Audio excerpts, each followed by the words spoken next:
QWorld, Marlon Blakeney here. Thank you for your time once again. We're really enjoying you guys supporting QWorld. The podcast and the YouTube channel are really doing well. So again, I appreciate you guys coming on board. Today I have a special guest. Very excited to meet you guys, to meet him and listen to his story and his life and understand what he's been through, and then also some relative things that we're going to talk about that's going on today. He has some insight for you too. Love to welcome my man. He is CW4, Corporal Cop, and now Jeffery Schwerdt in the house. Pleasure, man. Thank you so much. Thanks for having me. No, pleasure to be here. It's exciting. And it's just so funny. Like, we haven't seen each other for almost probably a year or so. Yeah. And then just in the last week, we've run into each other, and now we're here doing this. This is how the world works. I mean, I think positive energy, good people, I think we seem to attract each other. So I'm really appreciate it. Well, I think luck is the intersection of preparation and timing. Yes, sir. I agree. That's what I mean. You have to make some of it yourself. Yes, sir. It's just when those two things come together, boom, magic happens. Yeah, it does. It's good stuff. Well, I want QWorld to really and talk very detailed through the processes of what we're going to do, but go through and tell them about you, where you're from, and how you grew up, and all that good stuff. Okay. I grew up on a farm about 30 miles west of St. Louis. Yes, at the time, it was a little city called St. Peters, Missouri, population 486. In the 1980 census, it's about 40,000 now. It's exploded. But we grew up on a farm down by the Mississippi River with 7 kids, 6 boys, 1 girl. My sister is right in the middle. There's 3 older boys. My sister, then 3 younger boys. And mom and dad, so there was 9 of us in a 1-bathroom farmhouse. Wow. We didn't have air conditioning until I went to college. I didn't know what it was like to sleep in AC. You tell it to young people today, they're like, I don't understand what that means. I don't even get service on my cell phone. I didn't even have air conditioning, dude. I had 3 channels on my TV. That's so true. And for a while, I was the youngest kid, so I was the remote control. They'd slap me in the back of the head and get me up and change the channels on those. We had a pair of vice grips on the TV channel. Because we changed it so many times. That's right, the knob. I remember it goes off. I remember that. Yeah, that's back in the day. It's like 3 channels, and it's crazy, man. But it was nice. It was great growing up. My parents were, I don't want to say they were caring, strict, and loving. If you screwed up, they let you know you screwed up, and you got punished for it. But then you talked about it afterwards. This is why we did this. This is why we did this. This is why we did this. Do you understand? Got it. Understood. And every time I did get punished, I knew that I deserved it. I knew when I was making a mistake at the time. I was like, what are they going to do to me? Well, I found out what they were going to do to me. But what it did, it instilled in me, and I found out later in life, that was the best thing that could have happened for me, because it instilled in me a sense of discipline and respect, not just for my elders or my parents, but respect for other people who I have never met, especially people in positions of authority. Don't just take what they say verbatim, but you also have to give them a certain amount of respect until they give you reasons like, you know what, you're not all that you think you are, okay? And I'm going to call BS on what you just said. So it was just great having that sense of stability, which I really like, and I think that's kind of missing. It is. In some families today. And it was consistent too. Like it was It was consistent from my oldest brother down to my youngest brother, and just knew mom and dad were there, and I knew that we were dirt poor, didn't have a lot of money. I got my first pair of basketball shoes. Or first pair of tennis shoes that didn't belong to somebody else when I made the 7th grade basketball team. Went out with my mom with a $20 bill. Went out to the Ben Franklin store there in O'Fallon, Missouri, a little small town. What kind of shoes did you get? Did you tell me? I know. They're Stan Smith basketball shoes. Stan Smith tennis shoes. Low cut, low top. But they had like a green stripe on them. And I was big into tennis, and Stan Smith was a tennis guy. And that was the first pair of shoes I ever got to buy that were mine. It was glorious, man. But it was a reward. I made the basketball team, and I was wearing my brother's hand-me-down. We all played basketball, so I'd wear my older brother's hand-me-down basketball shoes all through tryouts. My mom said, if you make the team, we'll go you'll get your own brand new set of shoes. It's the greatest thing in the world. That's where I learned the work reward system. I'm with you there. And I've done that my entire life on everything. I wanted the new TV one year. This is 1999, 2000. I wanted a new TV. Right. But I was like, I can't just go buy a new TV. I have to earn it. So I made myself run minimum 3 miles from January 1st of that year to December 31st, no matter the weather, no matter how long I worked. So January 2nd of the next year, after running it every day, minimum 3 miles, 365 days, I got to go buy a TV. And the reward was just, it felt so good. It does. Yeah, like you can't explain that to somebody because it's on a Sunday morning, 6 o'clock, it's cold and snowy, I'm out running 3 miles because I'm going to get me a new TV. And this was 20 years ago. Things were still tight with me. I was still a young warrant officer pilot. I was still just a patrolman on the police department, so the money was still fairly tight. So I made myself earn that. And it goes back to when I made the basketball team, I got a new pair of tennis shoes. Crazy stuff like that. It really is. Now, so as far as disciplinary, I think things are so different, like you said, today in this world with the way we raise our children. And are you saying you got spankings? I got spanked. Yes, I did. Yep. Yeah, there was never any severe corporal punishment. I got spanked. We get sent to bed without any dinner. Grounded, obviously. It's not like you'd cut me off from my phone or anything. The phone. But it was actually, I didn't mind. We'd get sent to our room, and I read all the time, so it really wasn't a punishment to me. Because I started reading when the first book I ever really got me into reading was 20,000 Leagues Under the Sea by Jules Verne. The fantasy of that. And I'm growing up on a farm. There's no internet, no cable, nothing. So my mind was my own playground, and I wanted to be an adventurer. I wanted to get out and do all this stuff. And that's what led me to a military career. Because I wanted, there's an old saying from back in World War I, when the boys are coming back from, the doughboys come back from overseas. How are you going to keep them down on the farm? They've been to Paris. They've seen the ladies of Paris. How are you going to keep them down on the farm? And boys started leaving the farm after they got back from the war. And that was my thing. I loved where I grew up, but I just wanted to go out and just see and do everything. I couldn't afford to. I remember I was 12 years old one day, sitting on a tractor, brush hogging levees. 12-year-old driving a tractor. They don't live 12-year-old across the street today by himself.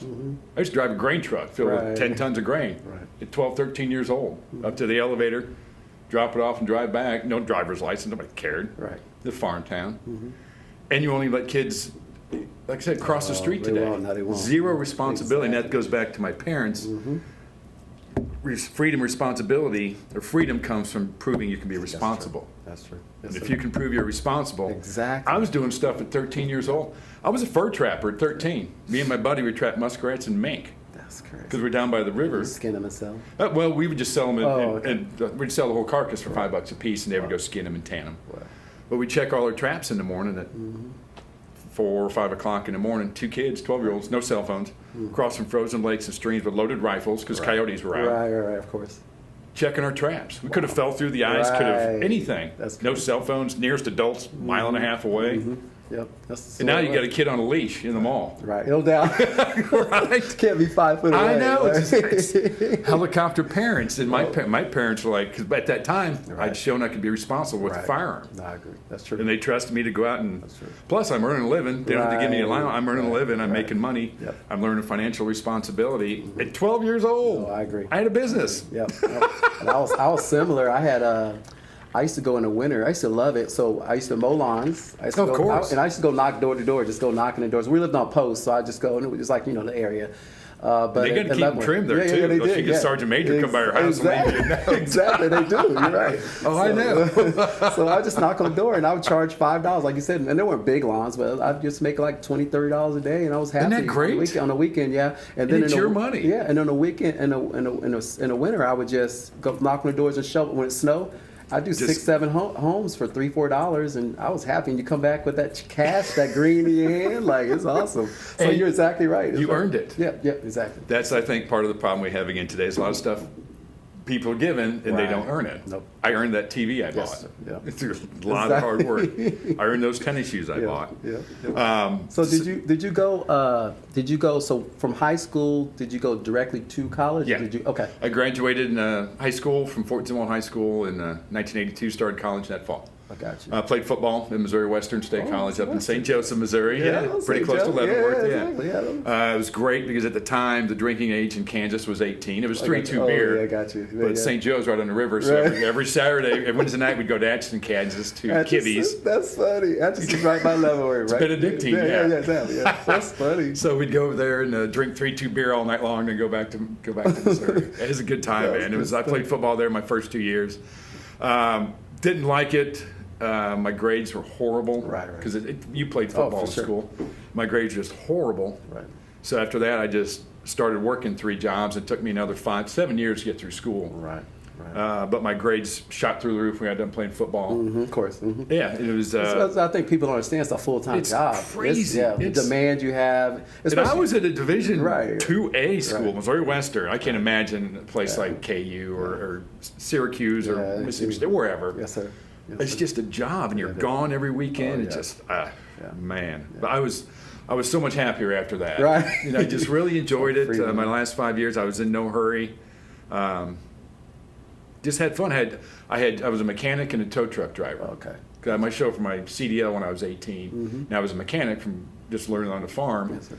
And back then, you had all these full service gas stations where you can take your car in, get a tune-up, get your tires changed, or we had a tow truck. Right. So I never had trouble getting a job. Wow. And I liked those on weekends because in the mornings there was nobody there. I'd work by myself. I'd get my homework done. I got you. And my boss would be like, I'm like, do you mind? Before the church people start coming in like 10 o'clock on a Sunday morning, do you mind if I do my homework? Like, we're so happy you're always here on time. And again, I proved myself responsible, so they gave me free way and leave and some latitude and some freedom at work because I'd proved that I was always going to be on time, never going to call in sick, and they loved the fact that I was always there on time. Yeah, accountable. So accountable. So I get all my homework done on Sunday morning, and it was just I'd work 7 days a week, which I just got used to it. It's like this is what you do. Right.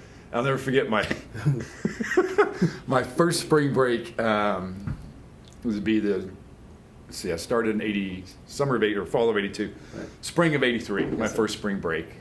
Our house got flooded. I lived through 6 natural disasters. Our farmhouse got flooded 6 times. Wow.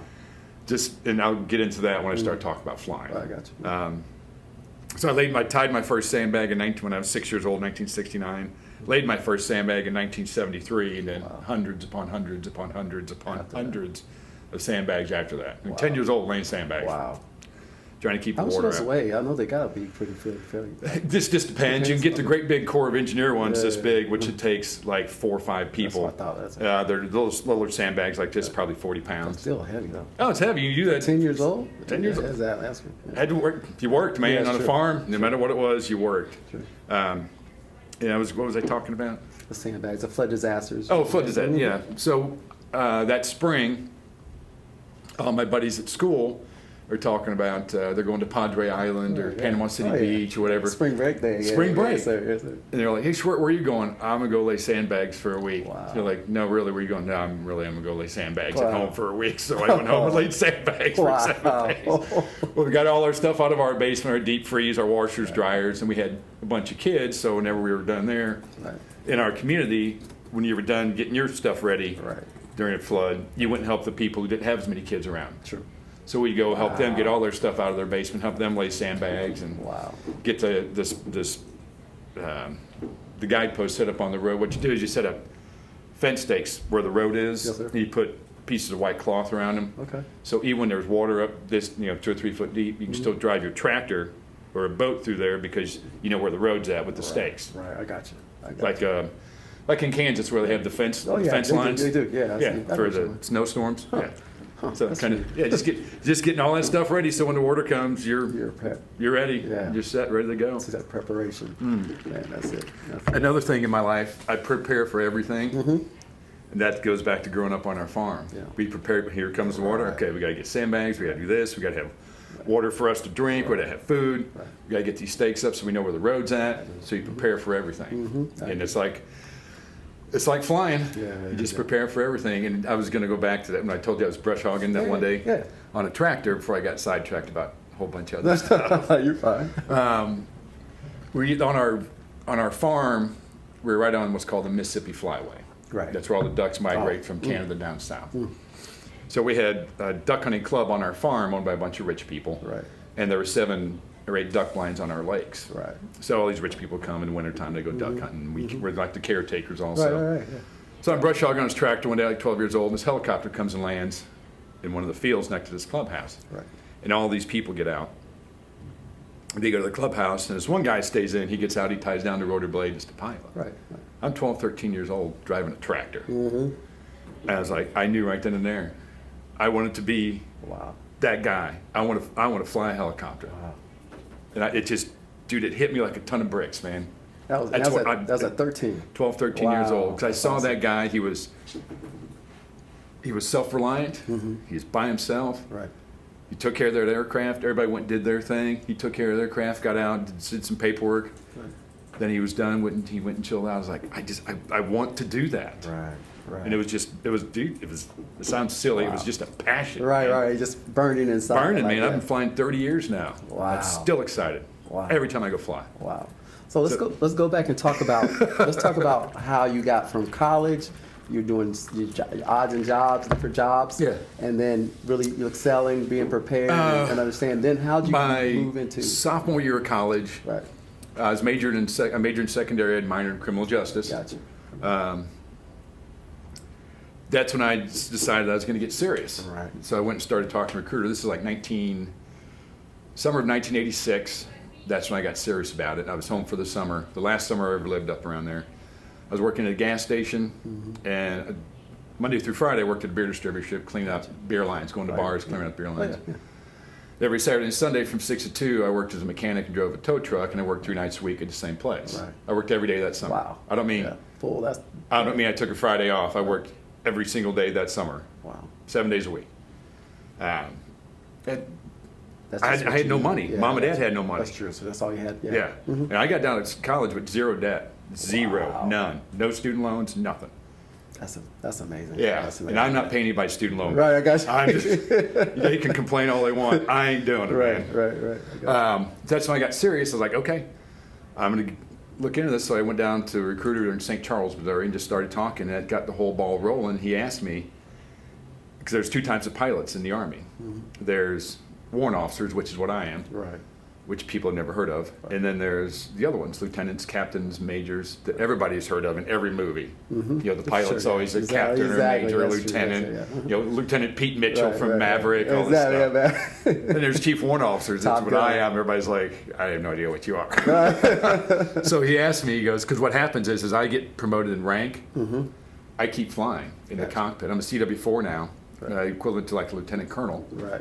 That's kind of what I get paid as. Right. And I keep flying. Lieutenant colonels are flying the desk. Right. They get out of the cockpit. They get out of the office once a month and come fly with me. I got you. And I'm like, go back to your office. Right. We'll take care of all this stuff here. Right. And it's frustrating for them because they love to fly too, but they chose that route. Right. The point is, the recruiter asked me, he goes, do you want to be a general or do you want to fly your entire career? I want to fly. He goes, I got this for you. Wow. It's Warrant Officer Candidate School. I was like, what is it? He goes, you apply to Warrant Officer Candidate School and Flight School. Once you get accepted, you go to basic training. I went to Fort Jackson, South Carolina. Fort Jackson. Then right after that, we had 5 days off. We went down to Fort Rucker, Alabama. Went up through Warrant Officer Candidate School, which was that had to be miserable. Yeah, I was you ever see Officer and a Gentleman? Yeah, exactly. I was doing push-ups in the mud with a dude hosing me down. You really want to be here? Yeah, I do. Yeah, that's why. Well, give me some more push-ups, okay? Right. Just all day long. Because they wanted people to quit. They don't want slackers in the cockpit. Right. Their theory is if you can't handle doing push-ups in the mud with somebody yelling at you, what's going to happen to you when you're flying to downtown Baghdad under goggles and bullets flying by you? So it's like you're going to lose your mind. Yeah. That's similar to like a really intense like SEAL or Ranger training kind of deal ish. It's not at that level. Yeah, That's those guys just salute. I've flown tons of those guys, and they're just that's a whole other world. I got you. But it's for us. It was a washing out process. Not like buds, basic underwear demolition school, where you got to walk up and ring the bell and stuff. But it was still they wanted you to quit. Gotcha. And that's how there was their way of clearing house. And I was like, I ain't quitting. You can do anything to me, I ain't quitting. I'll do. You can't kill me, and you have to feed me at some point. Exactly right. And I get to sleep. I do get to sleep. As long as you know that, then it's like just keep going, man. It's like all right. So for all the listeners, and they're talking right now, like, because there are people going through that right now. Like, there's times in everyone's life we all want to quit. Oh, we reach this limit. We don't know what we're going to do. What drove you? Like, literally, I know you wanted to be, I had to prove to myself that I was just as good as anybody else. I like that. Because I was in college, or I was in flight school, or WOC school. I went to Missouri Western State College. Right. I'm in WOC school, Officer Candidate School. Guys who graduated from Michigan State. Right. From Texas A&M, Corps Cadets. Yes, sir. Yes, sir. Wisconsin. I mean, one guy was an aeronautical engineer. Right. And I majored in secondary ed, Wow. And they were friends of mine, but I was from being such a small town guy, I think I just had to prove, not to other people, I had to prove to myself that I was just as good as anybody else. Yeah. And that just drove me to never quit at anything I ever did. Right. I just don't have it in me. No, I like that. It's not bragging, I'm just Right. No, that's exactly right. I like it. just saying. Because that's what it takes, though. That's what it takes. It's so easy to quit. Yeah, it is. It'd be so easy just, I'm just done here. I don't want to do this anymore. Right. But you can't. My theory is, as soon as you quit that first time, domino effect. sir. It just makes it Yeah, it easier. does. Mhm. On the flip side, once you push through the pain of something, domino effect, same. You start seeing that reward of not quitting. So it builds on itself. Yeah. That's why I think when you quit that first time, it's like so hard to recover from, because you remember how, wow, it's just so easy to walk away from that. Right. At any time in walk school or even flight school, I could have just said, I'm done. Right. Because flight school was the same way. Yeah. We didn't get commissioned as officers till we graduated flight school. Gotcha. So we were treated like officer cadets the entire way through flight school, and it was just, you come home from a day at the flight line and your mattress turned upside down, everything in your room has been, because the training advising and counseling officers would come through and just trash your entire room. Then you'd get home, they're like, we're on inspection in 5 minutes, and you got like this many books to study on aerodynamics, and you've got this to do, and what they want you to do is they're trying to make you prioritize. Right. What's the most important thing I have to do right now? Well, I need to study. Well, you're going to fail your inspection. I don't care. Right. I have a flight evaluation tomorrow. That's the most important thing to me. They're like, got it. Good call. So what? You don't get to go over this weekend because you failed an inspection, but you passed your flight evaluation. You get to go to the next stage. Right. It's all about prioritization. Yes, sir. People are having a problem with that these days. They really are. Yes. I mean, just sometimes there's too many options and you don't know what the most important one is. And to me, the most important one is, sounds selfish, but taking care of yourself first. Once everything's okay in here, just you're not lying. That's look at the opioid crisis right now. Exactly. Because people aren't right in here, and they're not right in their head, and they're trying to satisfy that with some external influence, and it just doesn't work. So I think that's probably one. I mean, you hit it right on. I mean, for me, just talking and being out in the world, seeing people, I think that's one of the biggest issues. I think a lot of people don't really know who they truly are. Well, because they're doing this all day long. Exactly. And I grew up doing this all day long. That's why I've been complimented on how even as a police officer, people were like, even if I had to take them to jail, like, man, he's the nicest person ever. Well, it's just, got to treat folk like folk. That's exactly right. I'd get all folksy with them. Got to treat folk like folk, Y'all just like I am. Exactly. That's get the little southern drawl in there, and they're like, yeah, I think you're right, man. So I can throw that drawl in there when I have to. Yes, sir. Use that a couple of beers and come down. So. That's the truth. I like it. Yep. So I get done with flight school, and I graduated. Coolest thing ever happened to me in my life. I graduated from flight school. I got my wings on one day. The next day we got pinned our officer bars. Right. And what you can do is you can request somebody to pin you. So my parents came down. Mom and Dad drove down to Fort Rucker, Alabama. Was my uncle and his wife, and from St. Charles. It's a 10-hour drive. I made it like 9 times. Right. So they came down for the ceremonies, and I requested that my dad, who was a staff sergeant in the Marine Corps during the Korean War, I requested that he pin me as an officer. Right. So he comes up, pins my bars on my shoulders, steps back, saluted me, and called me sir. Wow. Dude, wow. Yeah. I mean, that's just, this guy who we battled, don't get me wrong, we got along great, but we battled, especially after all the older boys left the farm and I was the oldest. Right. And my little brother was like 7 years younger than me. It was just, I was responsible for everything now with all the older boys gone. Yeah. So Dad and I battled. Wow. It was the Battle of Wills, but absolute respect. Wow. Have that guy salute me and call me sir. Wow. Just unbelievable. Best one, yeah, right. Even now, I mean, this was I agree. Yeah. 30 years ago. And he died in 1995. So it was sorry. it's crazy. It was It's most kind of like amazing. the passing of the guard kind of thing. Exactly. He passed the torch, and it was Yeah, like, torch, holy yeah. cow! And he knew as an enlisted, as an NCO, Right. the difference between being an NCO and being an officer. And stuff. Right. Yes, sir. Called me sir. I was like, whoa, that was just amazing, Wow. man. Yeah, no doubt. So then I stayed active duty for 3 years. Flew up my last year. I was up in Alaska, Fort Wainwright in Fairbanks, Alaska, flying over. Flew up through the Arctic Circle, Right, just all over the place. Right. All the stuff I want to do on the farm, I'm doing. Right. I'm out there touching, feeling, doing all this stuff, and it's just amazing. Right. So I transferred. I wanted to get on with my civilian career, so I put in a request to transfer from active duty to the National Guard. Right. So I got a slot in Springfield, Missouri, flying for the state of Missouri. That's how I ended up here. Okay. And I minored in criminal justice. It's like, it's time to get on with my civilian life, or I ended up being a cop, wasn't a civilian. My career. So I applied to Springfield Police Department and got accepted. That was 6 months, and that was another thing that was really hard. Nobody just showed up at my house and said, I had to go to apply. The first time I tested, there was 1,200 people. Wow. For 28 slots. We went into this big auditorium. If you passed this test, you went on to the next test, and on to the next test. And you just whittled people away until you got down to 28 people. So what made you go from, the criminal justice, I get it, but going from military, then just bam, I want to be a cop now. That's a big... That one was more... I don't know how to say it. Well, I minored in criminal justice, and I was always fast. I'm an adrenaline junkie, without a doubt. I got you. Yeah, I can tell you. The difference is I like being paid to get my rushes, and I like having really good health insurance for my rushes. Good point. Yeah. So if something ever happens to me as a cop, or if I'm flying, I'm covered completely.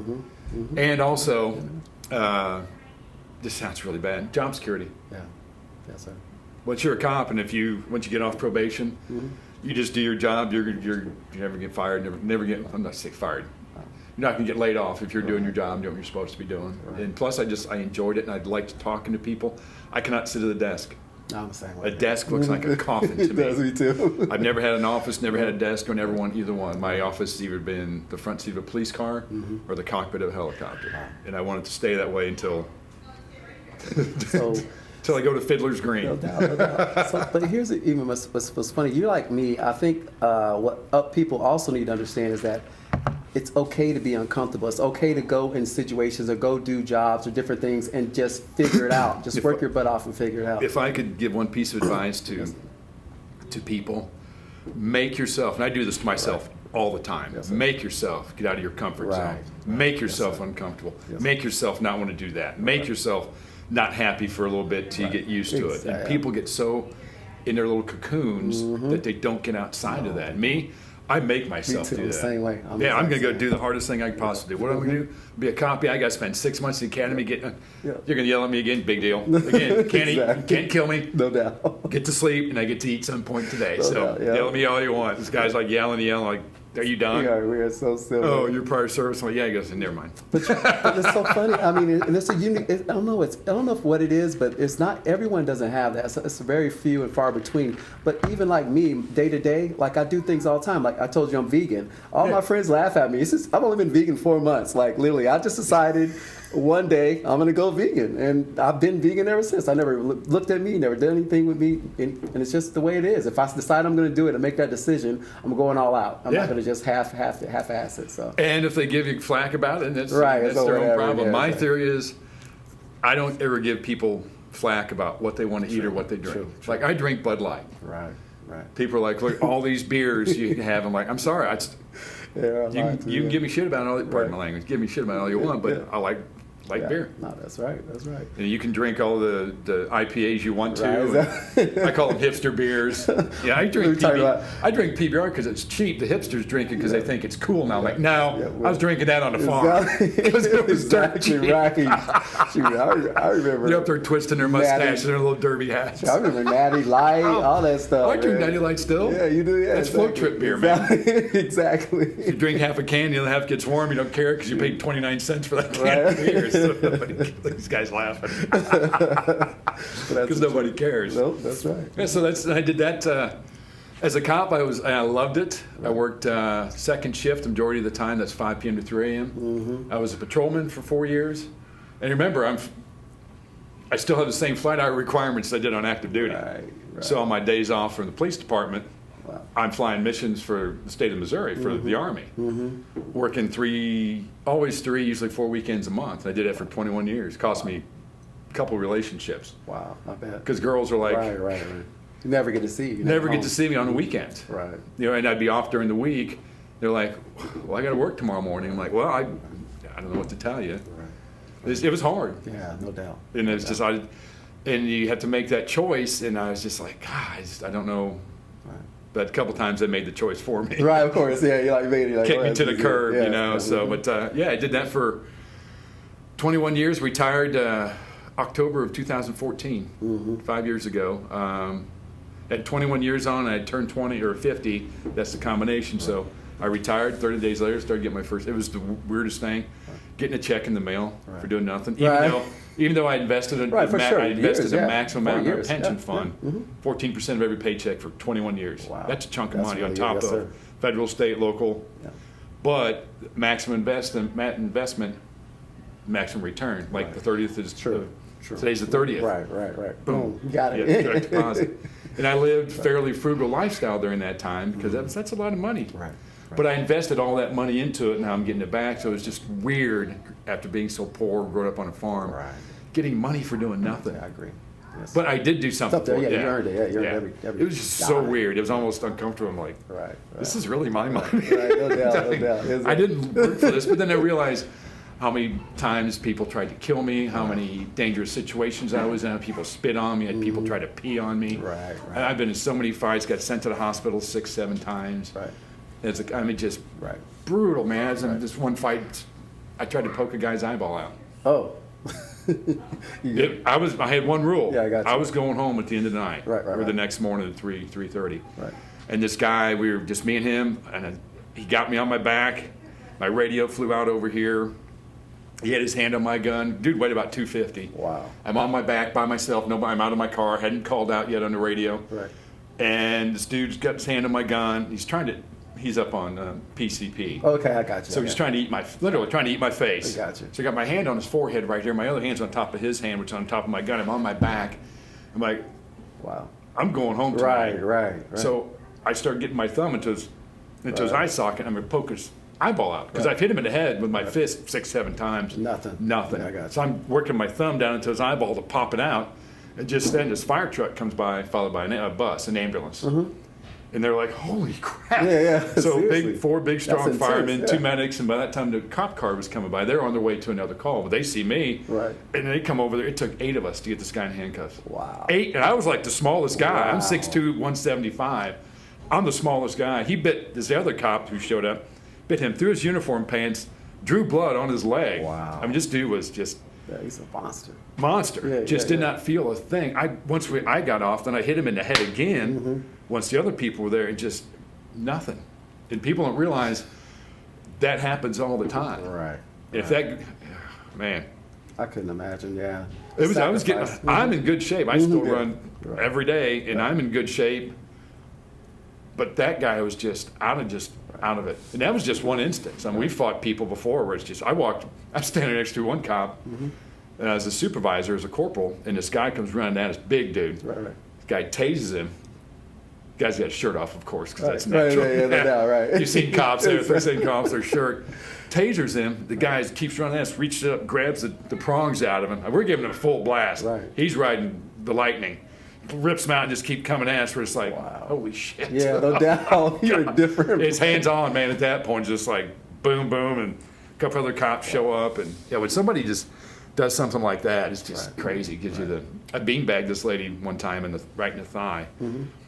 A beanbag's a round that comes out of a 12-gauge shotgun, 3-inch shell, 8 grams of lead, and it's got packaging around it, so it's designed not to penetrate, not to kill you. Right. It's to get your attention, and pain compliance is what it's called. Gotcha. PPCT. Just to stop. Pain compliance control techniques, So she had gutted her husband with a fillet knife, and he's in the back of the ambulance holding his guts in, and we're over there talking to him, and he says, the only thing in the house is the knives, blah, blah, blah. Sure, it's the only thing, okay. Right. So we move up behind a truck, because when somebody's armed with a knife, all you need is something between you and them. Right. A truck, a ditch, a car, anything. Right. She comes walking out of the house with 30-06. What? In a hunter's carry right here. I'm like, are you kidding me? Wow. And they'll go right through the bed of a truck, right through my body armor. No doubt. Yeah. And through the guy behind, but not 6 will. Because our body armor is designed to stop 9mm subsonic rounds. That's that kind of stuff. Right. So I was like, you got to be kidding me. Right. He said, she's coming with it. Yeah, that's the truth. She's bringing it, man. So it turned into a Monty Python skit. We're like, run away, run away. So we get behind this tree. And I was like, and she looks over at me, so I was like, I'm going to get her attention. So I put her beanbag around right here on the thigh. It's called the common peroneal. Right. You want to hit somebody wherever there's major muscle mass next to a bone. Gotcha. Because there's a big nerve right there. Yeah, put down. It's like getting hit with the Roger Clemens fastball, 100 mile an hour. Gotcha. Boom. She takes a drag off her cigarette. Get out of here. Looks over at me, got that gun right here. Get out of here. Flicks that cigarette in the driveway, and walks back inside the house. It's like, oh, this is from like 30 feet away. Wow. Most people would have just, boom. So I get this one dude, looked like he went to a trap door. He's like, I'm done. Here's the knife. He takes the knife and throws it over there. I'm done. That's hilarious. Yeah. That's hilarious. So, I mean. Well, and here's the bad part, not trying to be a downer here. No, she goes back inside, and 5 minutes later, we hear the gunshot. Oh. She managed to, it was a brush gun. Gotcha. She managed to get it up here, right between the chest. I worked probably 40 to 50 suicides by gun. I worked 5 hangings. 5 guys hung themselves with access to firearms. Each one of them had access to a gun. But they hung themselves, and we're having that problem today with suicides. Yeah, that's really suicides, mental health. Yeah, mental health, and really just, God, just. But, so in your experience, I mean, you've done both, and you're still doing, you're still flying. What would you say the differences are? Obviously, you're sacrificing your life, you're helping your community, and your country. But the differences between the military and the cop life? The biggest thing is the military can be not mundane, right? But it's a little more structured. Right, I got you. There's in the cop world, once you get in your cop car and go out, it's Wild West. Gotcha. In the military world, I was supposed to fly last night, so I was going to show up. We were going to take off, flew a night flight. We were going to show up at about 4:30 or 5. Wait for it to get dark. Right. So I was going to show up at 4:30 and just start preparing. Right. Paperwork, getting my ALSI gear, my flight gear ready, going over it, checking it, make sure everything's right. Just preparation after preparation. Again, going back to preparation. Yeah, exactly. It is big, just being ready. And we know how that flight's going to be. We're going to dictate it. We're going to follow a flight plan from here to here to here. We're going to have an alternate route over here. Right. In case this airport is socked in with weather. For sure. It's just more structured. Right. Gotcha. Whereas the police world, it's chaos. You don't know what you get. Well, you plan for this, and the next thing you know, wow. There's supposed to be 10 people there at this big fight, and there's 100, and you show up with 4 cops. You're like, oh boys, one ranger, man. Here we go. Right. But I think that's what it is. Until, and we were gonna talk about this. Right. Till you go on deployment, right, to a combat zone. That's when it turns into the Wild West. Gotcha. I've done 3 deployments. In 2004, I spent a year in Kuwait. Mm-hmm. 2008, I spent a year in Iraq. Wow. And summer of 2008, summer of 2009, I was in Iraq. Right. Flew just over 100 combat missions. Wow. About 450 hours of combat flight time. Right. Then I just spent this past year in Kuwait, 2018 to 2019. Wow. Those were, Kuwait in 04 was chaos. That was just the Iraq war just kicked off. Mm-hmm. Insanity. Even Kuwait was just chaos. Yeah. People coming, going everywhere. Nobody knew what was going on. Let's let QWorld know what actually you were flying over there. That's going to really intrigue you. Yeah, what were you flying? And then talk about that aspect. We haven't even talked about this. No, we haven't. Mm-hmm. I fly UH-60 Blackhawk Helicopters. I've been flying. I've got coming up on 2,500 hours of flight time. For a helicopter pilot, that's like an airline pilot having 15,000 hours. Because it's just, we're not flying 10, 12-hour legs. We're flying 3-4 hours at a time. Right. I'm a qualified instructor pilot in the Blackhawk. Mm-hmm. I'm also rated in the CH-47 Chinook, the great big one. You seen those? Oh, yeah. Those. Yeah, I'm rated in that one. I've also got 700 hours in a Huey. That's how long I've been flying. Yeah, it's a great helicopter. But I've been flying the Blackhawk since 1999. If you guys don't know what that is, it's watch Blackhawk Down. That will tell you everything you need to know. And that movie is so spot on, it's ridiculous. Right. That's good to hear, because you don't know sometimes if if that's really how they... That's exactly, that movie is so spot on. So in Iraq in 08 and 09, I flew all that time, and that's what I was talking about, Wild West. I'm doing whatever it takes to get this aircraft and my flight crew back to where we came, or someplace safe for the night. Whatever it takes. You make the aircraft do what you need it to do. Because there's rules for maneuvers you can do in the operator's manual. Then in this one paragraph it says, basically, all this being said, the pilot in command can do whatever he feels necessary to this aircraft to ensure the safety of the occupants. Wow, that's awesome. Because you got to obey all these rules, like don't exceed 60 degrees bank, 30 degrees nose low, blah, blah, blah. Survival situation, whatever it takes. Make the aircraft do what you want it to do. This is when you're under fire or anything. You're just or whatever. Caught in a sandstorm. I've been caught in a couple sandstorms. That's terrifying. No up, no down, no left, no right, nothing.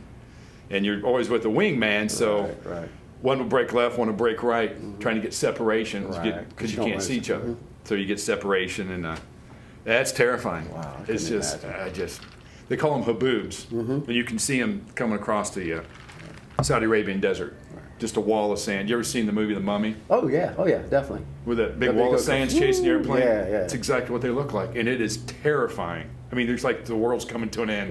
Because during the day, everything turns orange and red because the sand's coming through the sun. It's just, and to a Midwest farm boy, used to green stuff. I've not seen it, but that was scary. Oh, it was creepy. And then I got caught in them a few times. That just crazy, man. Like flying into downtown Baghdad, just helicopters everywhere. I mean, just hard to even get on the radio because there's just so much traffic, so many helicopters, and then you got the F-16s flying top cover, the anti-AWACS flying at 30,000 feet, controlling the whole country of Iraq, the airspace. I mean, just layers of a wedding cake. Like we're the mud movers. We're down here flying at 300 feet off the deck. We weren't supposed to go any higher than that.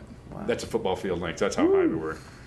Then you had like I said, the middle people, the F-16s, and you got the top hat guy, and it's crazy. Baghdad is huge, man. So it's weird. It's like you under flying goggles, like into Baghdad, you can see like the green tracers flying through the air, like you see on CNN. It's like, and I'm like, there's a couple times I was like, we were flying this Medevac mission to go pick this guy up who got blown up by an IED, and we were the gunship support for the Medevac Blackhawk. Explain what IED is so they understand. Improvised explosive device. If you know anything about what's going on in the Middle East, they're very crude devices, but you can make them out of nails, a pound of C4, and $10 cell phone. You can initiate, and roadside bombs is what they're used for mostly. Then also they have what's called the V-beds, vehicle-borne explosive device, where it'll just load up a vehicle with a suicide driver and ram it at a gate and just try to blow up the gate and all the gate guards there. Wow. So an IED. So we were flying Medevac, and the Medevac aircraft has 2 combat medics instead of door gunners. They're not allowed to have door gunners. They can only have their personal weapons. We're the gunship Blackhawks. I got two door gunners right behind me. So we go in, we fly around, make sure we don't get shot at. So we pull up. But as we're going in, there was a sandstorm coming. It was late in the afternoon, and there's guys over here, like 4 or 5 troops. An MRAP had been hit with an IED. There's some troops over here. Their heads down. They're smoking cigarettes. And over here, there's a pile of troops. One guy's holding an IV bag. And you see the medic working on the guy we're coming to pick up. The sun was setting. There was like this orange glow. I'm like, I felt like I was in a movie. It was that sounds cavalier and cold, but it just, I was watching this over my shoulder. All this play out. It was like, this is crazy. Wow. You know, all that stuff I wanted to see and experience and do. And I'm like, wow, I am neck deep in it, man. Wow. And be careful what you wish for. But that's what I wanted to do. And there's nothing better when you're flying helicopters and flying Medevac and saving lives. That's the greatest thing in the world, man. So it was just so weird watching that. I was like, my God, this is crazy. The bad thing is they picked that guy up and we were flying back to the CASH, the Combat Army Surgical Hospital. And we're maxed out. TGT, turbine gas temperature. Anyway, that's in the Blackhawk. And if you go pull any more power than that, the rotor blades will start bleeding off because the engines won't be able to burn any more fuel. Anyway, so I can't keep up with the lead medevac, and you're supposed to stay together. Right. So I call them. I said, hey, heavy metal. They were morphine 02. We were morphine 04, I think. That was our call signs for medevac. I got you. I said, heavy metal. I can't keep up. Heavy metal. Right. Didn't hear anything from him. All of a sudden, I see his nose tip up. Because he was getting like half a mile away, and we're supposed to be flying 3 or 4 rotor discs. Got you. Tips up, and I was like, hey, heavy metal, do you hear me? He goes, yeah, we don't need to speed up anymore. I was like, God dang. The guy died. Yeah, that's why. Died en route to the cache. So, but they were too busy. So they're trying to rush him as fast. And I was trying to stay up with him, but my aircraft just. Yeah. Aircraft are like cars. Right. They're all built the same, but each one's a little bit different. Sure. I just could not keep up with them. Gotcha. And we were just at TGT limiting, and it's just like, my gosh, dude. Yeah.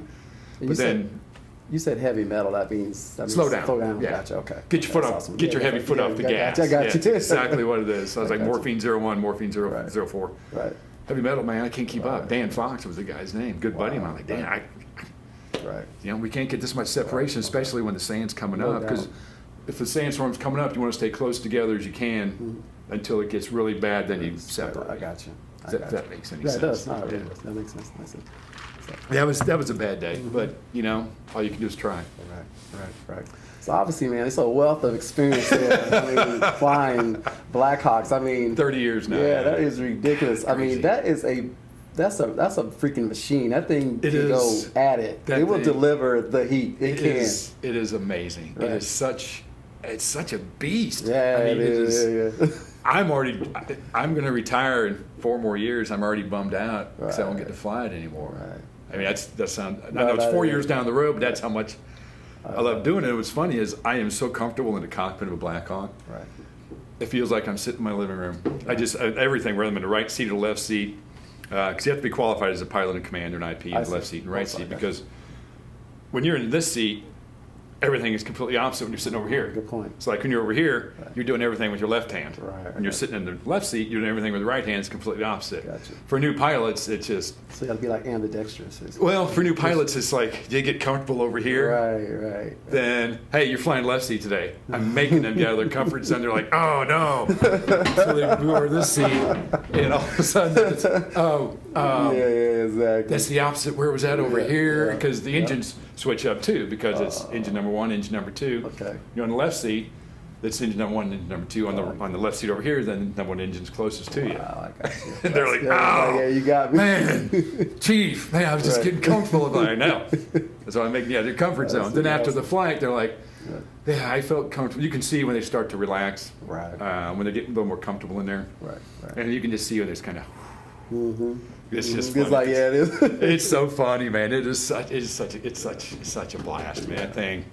I think we were talking about this before, but I think a lot of people, honestly, everyone loves what you've done and what everyone in the military's done. So we appreciate everybody's service and what they've done. I really appreciate it.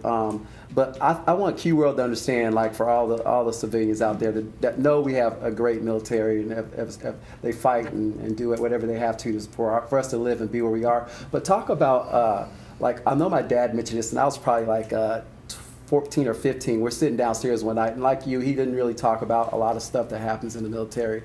But one day he just started talking about how specifically badass our military is, like what we can do at any time. Like, really, no one can mess with us at all. If we want to put the heat and bring it down, there's nothing stopping us. We can put it in anywhere you want to. Anywhere you want to. It's just amazing. And the fact that we've been an all-volunteer force since 1973. That's when the last draft ended. Right. And people, like, after the person that we killed after we killed that guy in Sholamani, everybody was like, oh, the draft's coming back. Like, no, just stop. Right. We're going to go to war. We're going to get drafted and get sent to Iran. Just stop. I'm at the tip of the spear. Right. I'm not worried. Right. You're not even in the military. Right. Don't worry. Right. Right. You know what I mean? It's like, if I'm not worried, you shouldn't be worried. True. But we just have the capability to do just about anything. Even like the M860. Mm-hmm. That's the Pavlo. Pave Hawk. Mm-hmm. It's the special operations versions of what I fly. Yes, sir. And it's capable of aerial refueling in flight. Are you serious? Oh, yeah. It is amazing. We have those stationed around the world foreign emergency strike teams or service teams. I think that's what it is. Quick reaction force is what they are. Designed to go to embassies. They've got a KC-130 with them. That's a C-130. Yeah. Everybody knows what C-130 is. In the aviation world, K in front of that C, K stands for tanker. A KC-135 is the great big tanker that the Air Force uses. KC-130 is for helicopters. That makes sense. That makes sense. The KA-6, the KA-6 intruder, the K stands for, it's just an A-6 intruder bomber, but you put a K in there and extra fuel tanks on it becomes in-flight refueler. Because everything means something. Like it does. The UH and the UH-60 stands for utility helicopter. That makes sense. AH-64 is attack helicopter. CH-47 cargo helicopter. Wow. Yeah, pretty simple. 47 is a nice aircraft, by the way. Yeah, it's a good time. The Blackhawk, what's great about it is it'll fly all day long on one engine. Living proof that I lost an engine a couple years ago. Wow. We were doing a demo of we had a Medevac aircraft. We were doing a demo for some B-2 pilots in back. We picked up a Whiteman over in an island. Oh, yeah. In Stockton Lake, doing a demo of what would happen if we had to hoist them up, blah, blah, and all of a sudden it was like master caution light and caution light. Like, no one engine just lost all 7 gallons of oil, or 7 quarts of oil. Gone. So we climbed up to altitude 1,000 feet and slowed down to 100 knots. Had everybody looking, they had the right PCL, power control lever.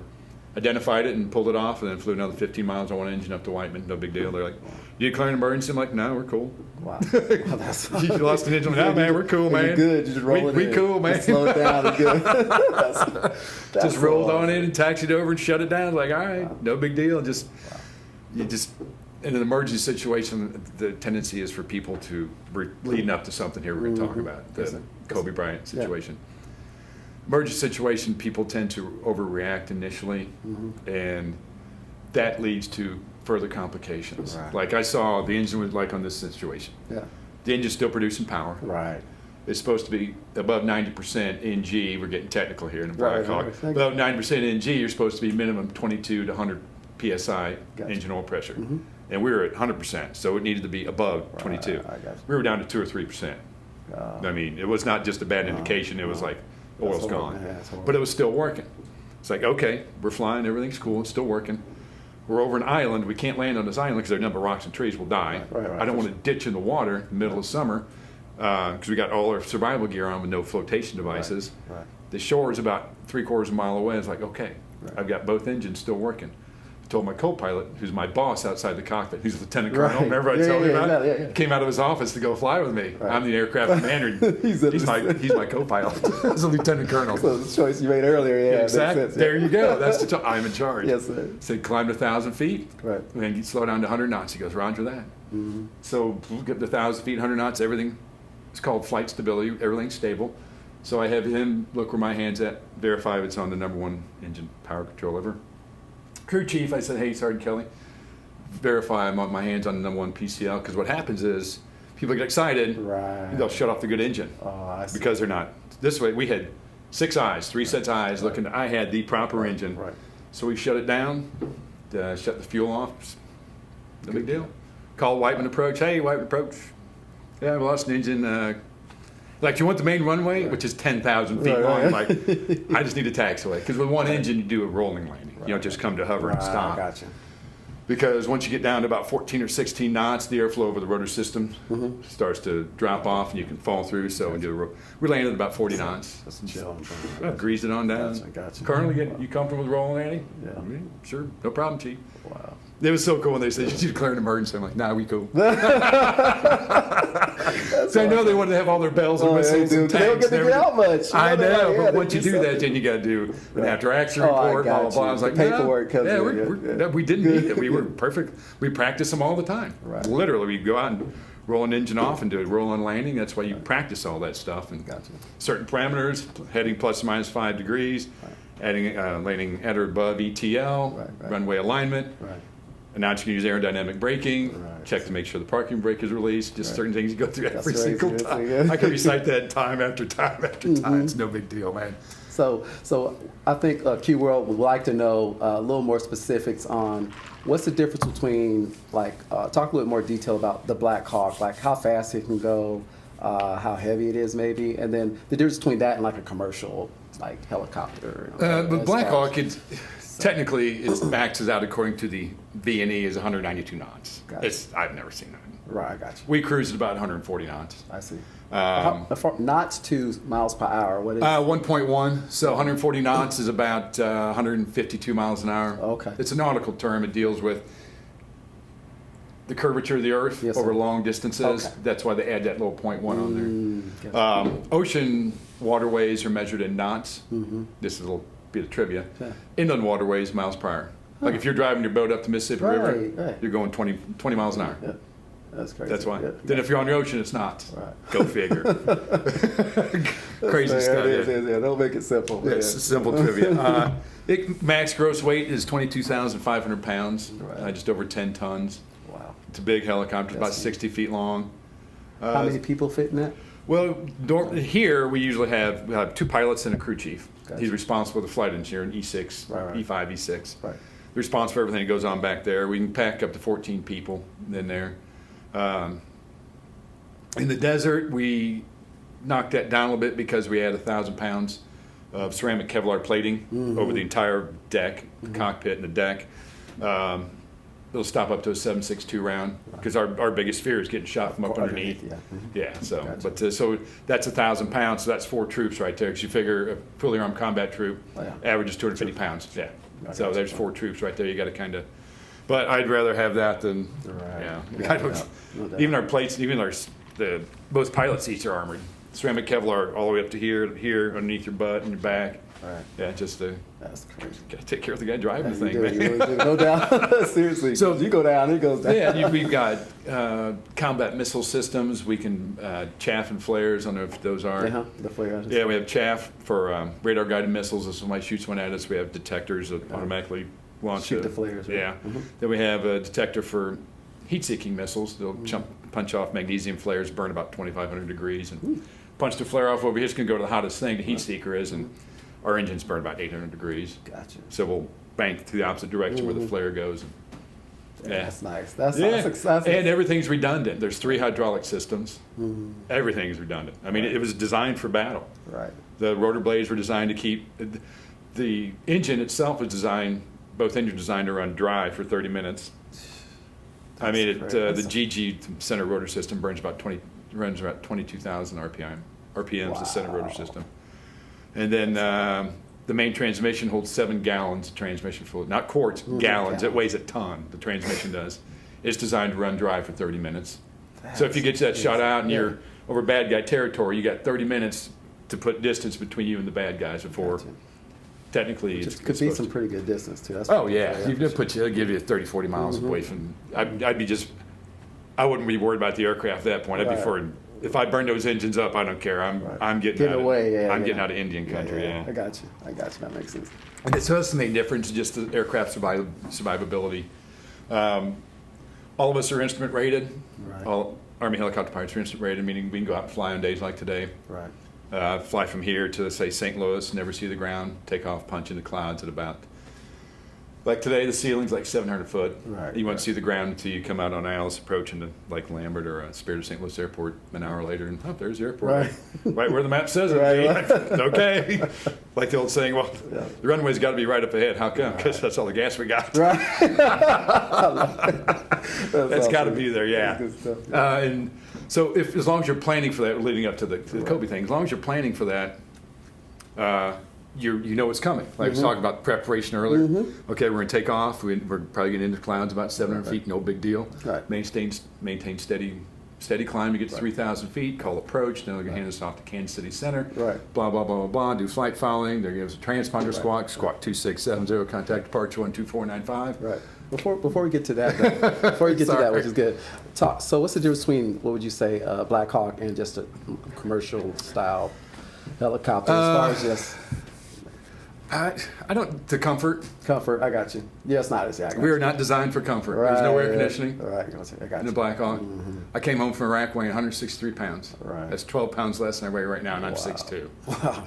I went 75, I was a rail, and I was home a month. About 3 months before I put some weight back on. Once I was looking better, people like, you look, Right. you could have auditioned for the Scarecrow in Wizard of Oz, because I was gaunt, man, Right. just emaciated. My doctor's like, you have my permission to eat anything you want for the next month. Right. Just rough. But just the comfort level. Right. Engines are and all that, and The obviously the weight's Sikorsky. a lot less weight. What's that? A lot less weight, obviously. I mean, Yeah, a lot less weight. The GE 701 engine, which the Blackhawk uses, is a very popular engine. It's very powerful, very reliable, very, very durable. This is a great engine, so it's on a lot of Sikorsky civilian helicopters. Okay, gotcha. It weighs 300 or 400 pounds and puts out 1,800 horsepower, which is that's ridiculous. an engine block on a car weighs 400 pounds and puts out 120, Right. 150 horsepower if you're lucky. Okay, Yeah. That's a big difference. And it burns just all jet fuel, and it'll burn anything. Right. It'll burn lighter fluid. Because you just started, jet engine is just a big fire is all it is. That's amazing. And the exhaust gas is just being forced through a narrow opening, and it just propels it, I guess. Well, it doesn't propel the aircraft at all. Wow. All that goes to a narrow opening, and it spins the rotor system up top. Everybody's like, they think that the jet engines. Right. No. I got you. It gets sent through a tiny little tube, all that gas is, and you get what's called the Venturi effect. Right. Anytime you take all this air and put it through a narrow opening, same thing on the river. Right.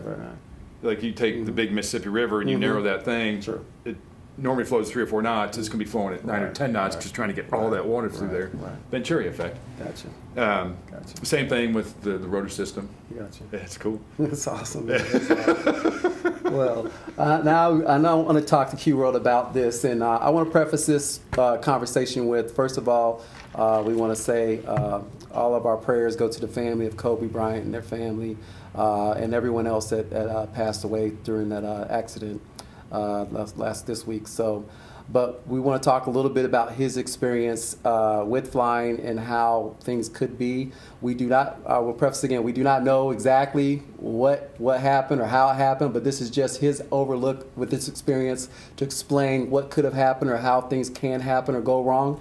And I hope you guys enjoy it. That being said, I will never tap dance on another pilot's grave. No You just doubt. don't do it. I'm never judged. I'm not going to Monday morning quarterback anybody. Yes, sir. My personal opinion, what I think happened, we were talking about instrument flying, okay? Yes, sir. That's IMC, that's instrument flight conditions like today. Yes, sir. The ceiling is a certain level, the visibility is a certain level. Yes, sir. You can't file VFR, visual flight rules. Right. Legally, you can't. Right. You can request special VFR, which that's what I think this pilot did. Remember he got special clearance? That's called special VFR. Gotcha. 1003 is VFR, visual flight rules. Right. Like if I wanted to go fly today, I'd have a 1,000-foot ceiling, 3 miles visibility. I see. And that's predicted, yeah. Gotcha. That makes sense. If we don't have that, but I really still want to take off, I request what's called special VFR. That's half-mile visibility, clear clouds. Right. That's all that means. Right. As a helicopter, airplanes can't do that. Because if we're coming in, the only time I would do this is if I'm low on fuel, Right. the airfield just got socked in at a weird route. Right. I don't have time to be vectored out 20 miles on the ILS, so I can call approach and say, hey, I need special VFR. Can I get that request? And they're like, granted. Well, boss, that means my minimums went from 1,003 Right. to half-mile visibility and clear clouds, meaning I can slow down to 20 or 30 knots, pick my way around towers, boom. That's what it's for. I got you. It's not for to take off. Right. That's my personal Right, opinion. right. It's an not an emergency situation. It's something I would not want to do. Right. I got But you. if I had to, yeah, I could request that. Or I could land at field if I have to. Worst Right. case scenario. Right. I got you. That's what it's for. So let's talk about the towers. I didn't know this because a good friend of mine, he has a company that flies jets, but I didn't really realize that every so many miles you are talking to different towers and about location, height, where you are, blah, blah, blah, Yeah. when you're flying. So just talk a little bit more about when you're flying. Well, you're not, say I'm flying from here to, I flew to Wichita last week. Yes, sir. Okay. Flew to Wichita, had to drop some people off, pick some people up. You only talked to 2 towers. I talked to Springfield Tower, then I talked to, the procedure is you talk to ground, they give you their clearance, then you talk to tower, Right. then you talk to departure. Right. Then when you're done with departure, you get out 30 miles out from Springfield, Right. they'll say contact Kansas City Center on 121.1. Yes, sir. Okay, so you call Kansas City Center. Kansas City Center is Minuteman 576. That's our call sign, Right, which is really Minuteman. cool, by the way. I like Minuteman. That is cool, man. Minuteman 576, 2,500, 40 miles west of Springfield. Roger, radar contact, squawk 2450 Right. in ident. So you type in 2450, hit a little button, ident. 2450 shows up on his screen in Kansas City. Boom, radar contact. Done. Proceed at your own discretion. All right. So we'll get closer and closer to, say, Wichita. We'll be losing his radar coverage. He'll say, hey, Minuteman 576, contact Wichita Flight Service on 127.95. Roger that, blah, blah, blah. Right. Let's do the same thing. Then we get closer to Wichita. Right. We'll call and request frequency change. Can we talk to Wichita Approach? So we'll call Wichita Approach. It's a reverse process. Right. We went from ground to tower to approach. Now we're going to an airport. Gotcha. It's approach, tower, then ground. I got you. Yeah. Got you. Like Pretty cool, right? It is real cool, actually. It's a process. Right. The movie Moneyball. Right. It's a process. It's a process. It's a process. But it's just, I just want QWorld to know that it's just like it's a lot of detail in flying. It's detail. Like you said, I'm a detail-oriented Mm-hmm. person, and I like that. I like that, the exactness of it. Right. I like that. I like knowing what. I'm so crazy about this.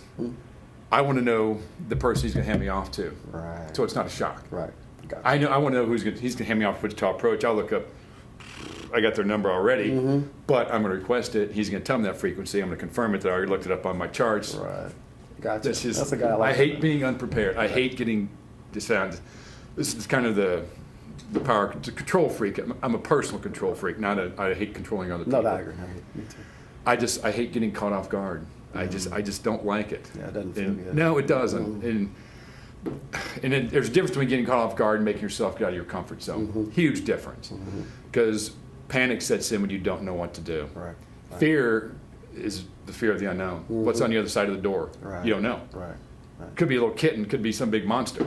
That's fear. Right. Me not knowing what to do next, that's fear. Right. And I allay that fear even in my cop world by having a set of plans that I'm going to do. Yeah. Does that make sense? Yeah, it really does. Yeah. No, it really does. Not to interrupt you, but just so you say that in football, there's something that we have as a defensive back when there's a running play.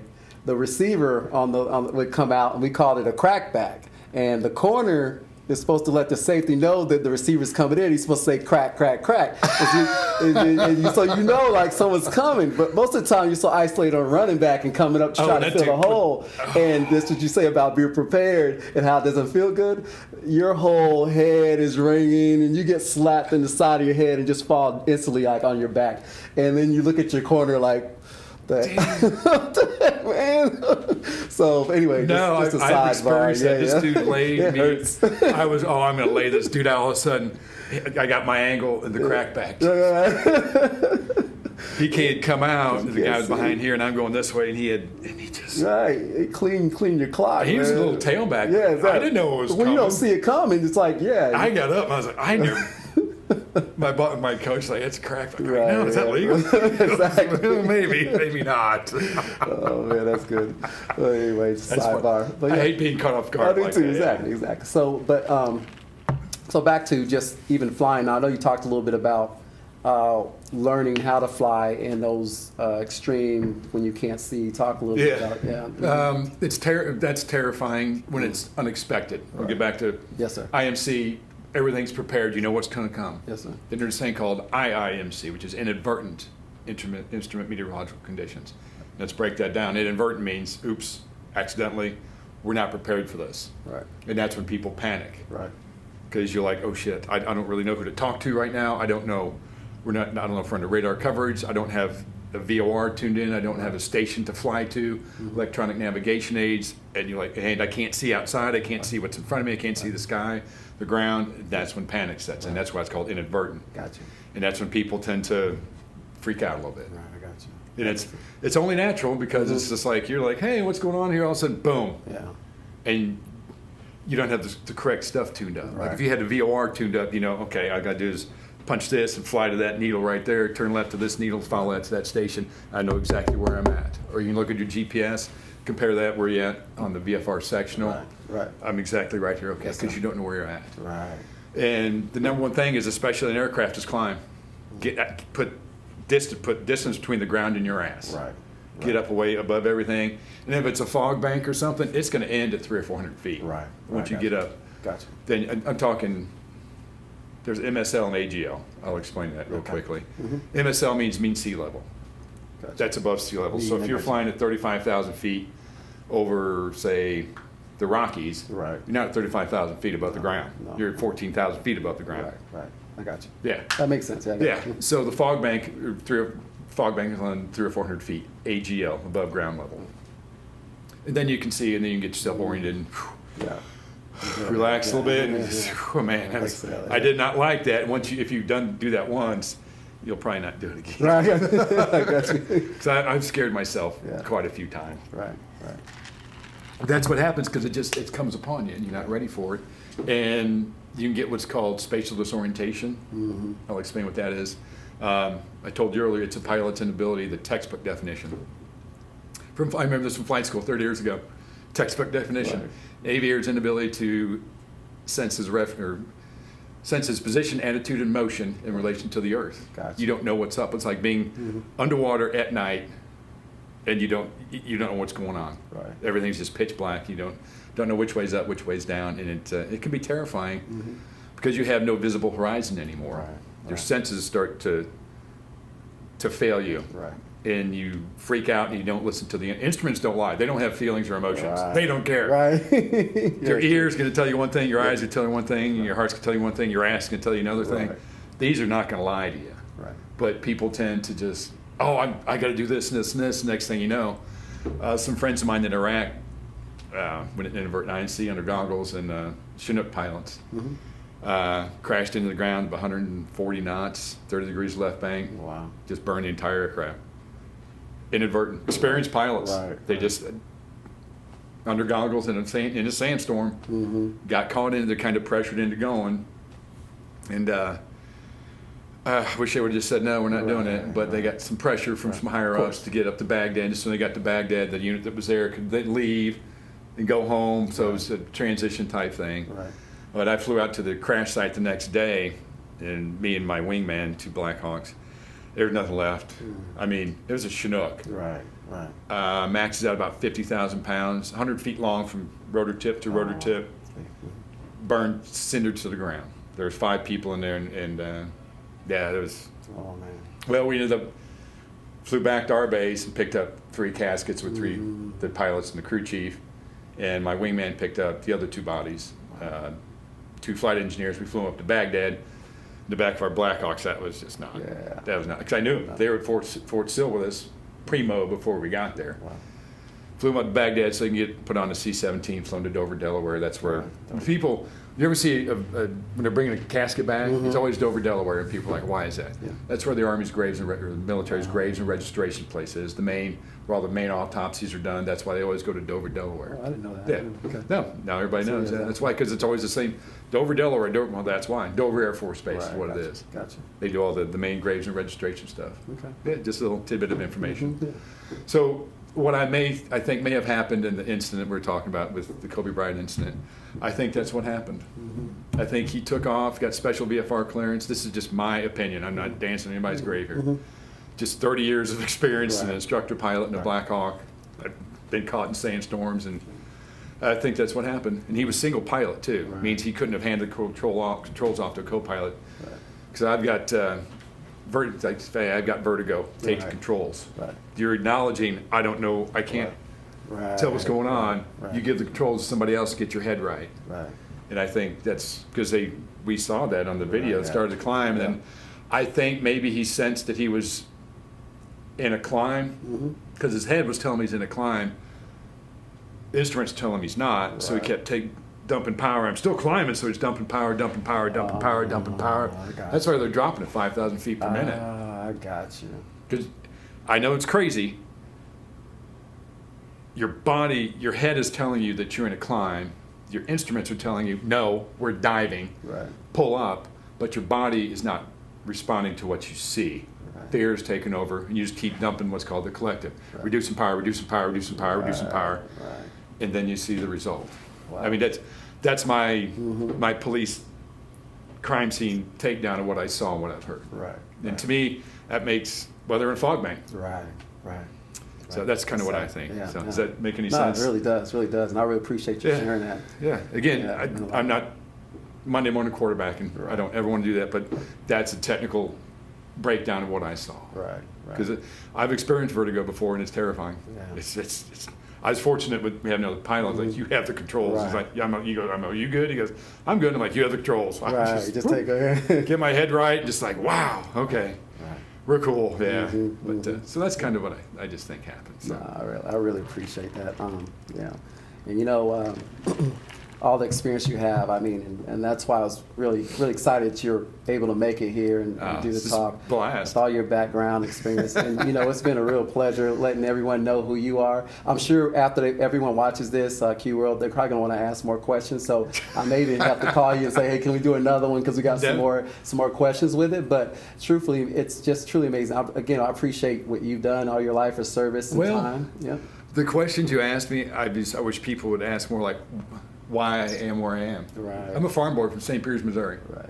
Grew up dirt poor, and here I am flying an $8 million helicopter. Yeah. It's all about perseverance, and I hate to say not quitting, but just I don't want to say live your dream because you're not always get to live your dream. True, no doubt. But just you can't quit and make the best piece of advice I always tell people: make yourself get out of your comfort zone. Right. It's not fun. But it feels so much better afterwards. And make yourself, when you buy something, make yourself earn it. That's right. Like when I got back from this last deployment last spring, I went and bought myself some stuff. Right. I earned it. Right. I'm like, I'm over there online. I'm going to buy this. I'm going to buy this. I'm going to buy this. And I'm going to buy that. And that's what I did, man. I would say that work reward. Yep. Work reward. It is so. It's just so paramount. Yeah, So I've had an absolute blast. I think we talked, I don't know how long. That's all right. That was good. Well, and I'm sure QWorld, they'll enjoy it. So, again, I want to thank you for your time. I want to thank Ebbets for allowing us to take the upstairs and do what they're doing and do our show. So, if you haven't been to Ebbets in Springfield, great bar, good food, good pizza. It's been here for a long time. They got a strong history as far as supporting the local sports and teams here in town. So, and then also, again, I want to say thank you, Mr.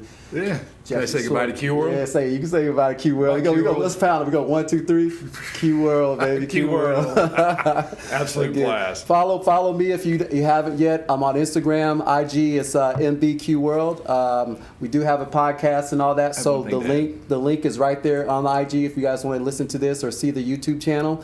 And then also I'm on Facebook, QWorld. So let me know what you think. Give me your responses. I got one thing to add. Yeah, go ahead. I got one thing to add. We're talking about helicopters. Yes, sir. If you want to, on YouTube, there's a video of me landing the Blackhawk downtown St. Louis at an intersection. Are you serious? It's 9 minutes long. Yeah, we're landing. It was for a Veterans Day parade. We landed 6 blocks down from Busch Stadium. What? I'll look just that look up. up. Go to YouTube. It's the Blackhawk Helicopter landing downtown St. Louis. Okay. At the end, you see me get out. One of my sisters came down from St. Peter's. One of my brothers came down. My niece and nephews. We landed. It's like us landing at National in Glenstone. Wow. It was. That would have been cool. Really cool. We got to spend the night there in the hotel, and the parade went by our helicopter the next day. Oh, yeah. Everybody Blackhawk Helicopter landing downtown St. Louis. Just look it up on YouTube. It is a lot of fun. It was cool. And again, I want to thank everybody out there in the military fighting and helping us save our lives and keep us safe here in our homeland. And again, with everything going on in the world, everybody just be safe. Say prayers for everybody.